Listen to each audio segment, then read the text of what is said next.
రెండు సివిల్ సప్లైకి సంబంధించిన రెండు ముఖ్యమైన ప్రకటనలు. ఇప్పుడు ఈ పంట నుంచి, ఈ ఖరీఫ్ పంట నుంచి సన్న వడ్లకి 500 రూపాయలు పర్ క్వింటాల్ అదనంగా ఇవ్వబోతున్నాము.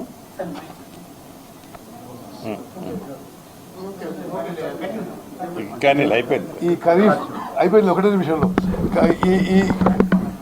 ఈ ఖరీఫ్ పంట నుంచి ఇప్పుడు ప్రొక్యూర్మెంట్ అక్టోబర్లో మొదలు పెడతాం కదా, 500 రూపాయలు క్వింటాల్కి అదనంగా రైతులకు ఇవ్వబోతున్నాము.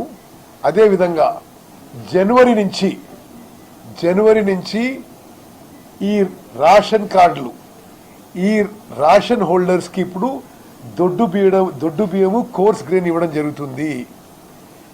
సన్న బియ్యం ఇవ్వబోతున్నాము. ఇది నిజంగా రాష్ట్రంలో నిరుపేదలకి, మధ్యతరగతి వాళ్ళకి ఒక విప్లవాత్మక మార్పు. ఎందుకంటే గతంలో వస్తున్న ఆనవాయితీగా రైస్ అంతా ఫైన్ రైస్ లేకపోవడంతో చాలా హై పర్సంటేజ్లో రీసైకిల్ కావడం, బ్లాక్ మార్కెట్ కావడం, ఇక వివిధ, అంటే అది పూర్తిగా కన్జ్యూమ్ కాకపోవడం, ఇది చాలా బాధాకరం. ఇది వాస్తవ పరిస్థితి.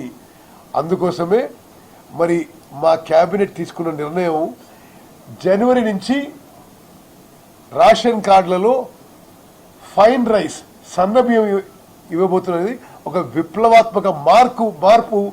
మరి రేవంత్ రెడ్డి గారు, బట్టి విక్రమార్క గారు మొత్తం క్యాబినెట్ తీసుకున్న నిర్ణయం. అది తెలియజేయడానికి కూడా నేను చాలా సంతోషిస్తున్నాను. Thank you.